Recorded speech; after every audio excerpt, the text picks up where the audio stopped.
ये हमारे कानपुर जिले के गौरव है, जो कि ऐसी प्राचीनतम इमारत हमारे कानपुर जिले में है जो कि मानसून पत्थर आपको विश्व के किसी मंदिर में देखने को नहीं मिलेगा।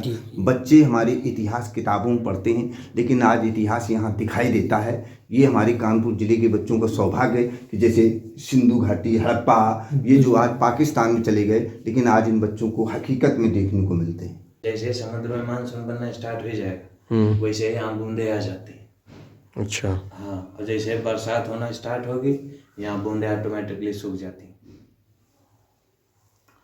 अगर आपको बूंदे देखनी है तो आप 20 जून के पहले आइए, क्योंकि क्या है 24 जून तक अपने यूपी में पूर्णतः मानसून आ जाता है। इसके बाद बूंदे सूख जाएंगे जब बरसात होने लगती है। अच्छा। तो 20 जून के आप पहले आओ, आपको बूंदे देखने को। आज हम आपको लेकर आए हैं एक ऐसे मंदिर में जो मानसून आने से पहले ही बारिश होने की भविष्यवाणी कर देता है। जी हाँ, सही सुना आपने। मौसम वैज्ञानिक कुछ भी कहें कि इस बार बारिश कैसी होगी, उनके बताने में एक बार देरी हो सकती है, लेकिन कानपुर स्थित जगन्नाथ स्वामी के इस मंदिर में बारिश होने से एक हफ्ते पूर्व ही बारिश की बूंदें मंदिर में साफ दिखाई देती हैं। बारिश किस मात्रा में होगी ये भी अनुमान लगा लिया जाता है। लगभग द्वापर युग के आसपास का ये मंदिर 4200 साल पुराना बताया जाता है। ASI भारतीय पुरातत्व सर्वेक्षण विभाग की माने तो इस मंदिर का जीर्णोद्धार हुए लगभग 1800 वर्ष से ज़्यादा हो गए हैं। कुछ विशेषज्ञ इस मंदिर को गुप्तकालीन भी मानते हैं, यानी लगभग 5वीं सदी का। मंदिर में भगवान जगन्नाथ स्वामी की बहुत ही प्राचीन मूर्ति है। मंदिर के ऊपर ध्वजा विराजमान है जो लहराती रहती है। इसके साथ ही बहुत से वैज्ञानिकों ने आकर यहाँ शोध भी किया कि किस वजह से मंदिर में लगा मानसून पत्थर आखिर बारिश होने से पूर्व ही मानसून के आने की जानकारी दे देता है। भीतरगांव विकासखंड के बेहटा बुजुर्ग गांव में स्थित भगवान जगन्नाथ के प्राचीन मंदिर ने मानसून आने की जानकारी पहले से ही देना शुरू कर देता है। सुनने में थोड़ा अजीब जरूर लगता है, लेकिन यह सच है। प्राचीन मंदिर के 2 गुंबद हैं। गुंबद के एक भाग से गर्भगृह में एक हफ्ते पहले ही पानी की बूंदें स्पष्ट दिखाई देने लगती हैं। पशुपतिनाथ के ऊपर भगवान विष्णु विराजमान है। ऐसी मूर्ति आपको पूरे देश में कहीं नहीं मिलेगी। जब देश में नहीं मिलेगी तो विदेश में तो कहीं संभावना ही नहीं है। ये देखो, पशुपतिनाथ भगवान के एक सींग है, एक सींग उनका खिल गया तो टूट गया। ये पशु हैं किनारे किनारे, ये सर्प हैं, ये किनारे किनारे सर्प। और ये शिवलिंग के ऊपर विराजमान है, उनके ऊपर विष्णु भगवान। और ये जो आकृति बनी है इनको बोलते हैं लक्ष्मी माता। बिंदु से दर्शाया गया। उनको कमल का फूल ज़्यादा पसंद है तो बगल में कमल का चिन्ह बनाया गया। ये रोटेट करता होगा पहले के जमाने में। जब भी विष्णु भगवान की मूर्ति स्थापित कराई जाती है तो नीचे वाला जो सिरा होता है, अब अपने अंग्रेजी भाषा में बोल देते हैं फाउंडेशन, बेस बोल देते हैं, लेकिन संस्कृत की भाषा में या वेदों की भाषा में इसको बोलते थे वेदी या वेदी। तो अब इनके मान लो इसको प्रकृति जब बोला गया है तो प्रकृति के सेंटर में लक्ष्मी माता बनाई गई हैं। इसका मतलब ये है कि चूंकि प्रकृति की मुख्य जो देवी हैं वो लक्ष्मी माता है, और सारे लोग लक्ष्मी माता के पीछे भाग रहे हैं। तो सबको पता है कि जाएगा कुछ नहीं, लेकिन सब लोग इनके पीछे भाग रहे, इसलिए इनको मेन मालकिन बनाया गया प्रकृति का। अच्छा, विष्णु भगवान के साथ लक्ष्मी माता की पूजा की जाती है। कहीं भी आप लक्ष्मी माता की पूजा बिना विष्णु भगवान या विष्णु भगवान के बिना लक्ष्मी माता की पूजा नहीं देखेंगे दोनों लोग। लेकिन ये विष्णु भगवान के अवतार हुए गए जगन्नाथ जी अवतार, इनके साथ लक्ष्मी माता का कोई प्रावधान नहीं है, इसलिए यहाँ केवल संकेत दिया गया, केवल मतलब कोई मूर्ति नहीं बनाई गई, इनकी बिंदु रूप से दर्शाया गया है। पहले अध्यात्म बहुत प्रबल था, बहुत ज्यादा सोच विचार करके बनाया जाता था। अब अध्यात्म प्रबल था तो 10-10 हजार साल लोग जीते थे, क्योंकि तब चिंतन होता था। अब चिंतन है नहीं, चिंता ज्यादा हो गई, इसलिए आयु 100 से कम हुई गई। ये मूर्ति आपको थोड़ा तिरछा दिख रही है जी, है ना? हाँ। ये इसलिए है कि बिल्कुल जो पूरब है तो पूरब बिल्कुल थोड़ा हम लोगों के सीध में नहीं पड़ता, पूरब थोड़ा इधर आता है। हाँ। यहाँ दिशा मापा के यंत्र लगाएंगे तो बिल्कुल सीधा जाएगा पूर्व की ओर। और सीधे जब सूर्य निकलेगा तो सुबह सीधे किरण यहाँ इनके चरणों में आती सूर्यदेव। अच्छा। पहले बहुत सोच विचार करके बनाया जाता था।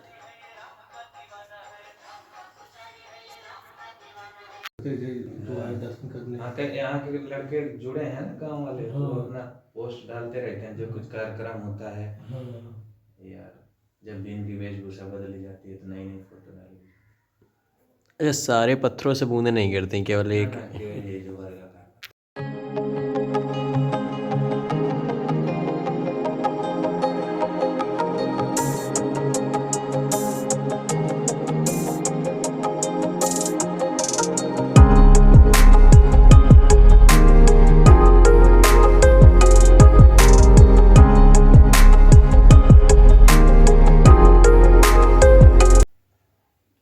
और नीचे जो ये लक्ष्मी माता को बिंदु से दर्शाया गया है, ये सिंधु घाटी सभ्यता है,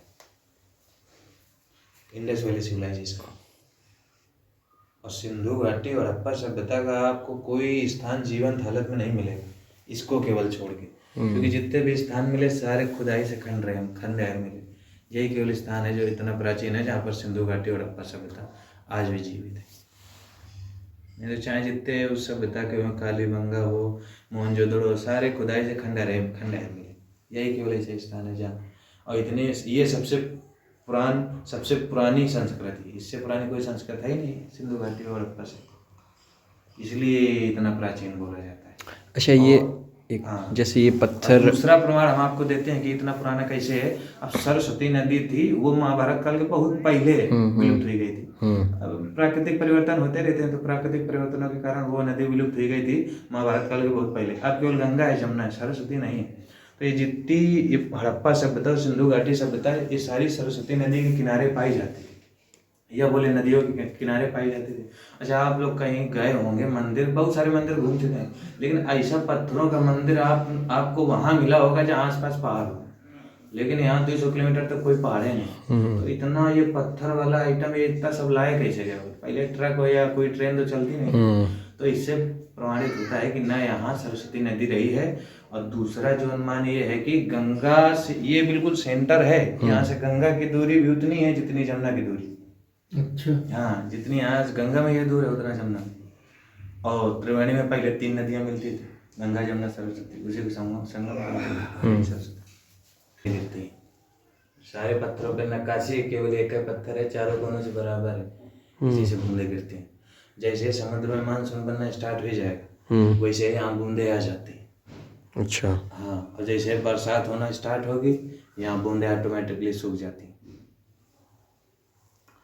अगर आपको बूंदे देखनी है तो आप 20 जून के पहले आइए, क्योंकि क्या है 24 जून तक अपने यूपी में पूर्णतः मानसून आ जाता है, इसके बाद बूंदे सूख जाएंगे जब बरसात होने लगती है। अच्छा, तो 20 जून के आप पहले आओ, आपको बूंदे देखने को। और एग्जैक्ट बारिश भी बताता है, एग्जैक्ट बारिश का मतलब ये कि अगर पत्थर पे किनारे किनारे बूंदे आती हैं तो कम बारिश, पूरे पत्थर पे बूंदे आती हैं तो भयंकर बारिश। अगर बड़ी बड़ी बूंदे गिरी तो बाढ़ भी आ सकती है।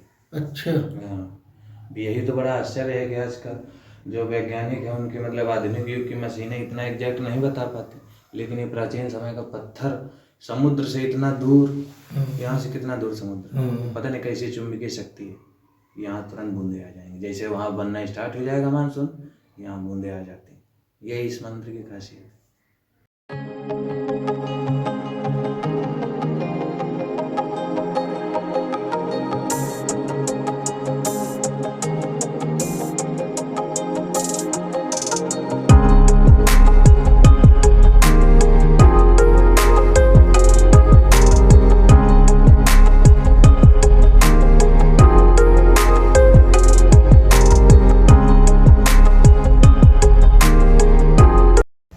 ये बेलपत्ती से कलाकार ने कला के माध्यम से संदेश देने की कोशिश की कि सूर्य ही जीवन का आधार है, यदि सूर्य न हो तो ये जीवन संभव नहीं है।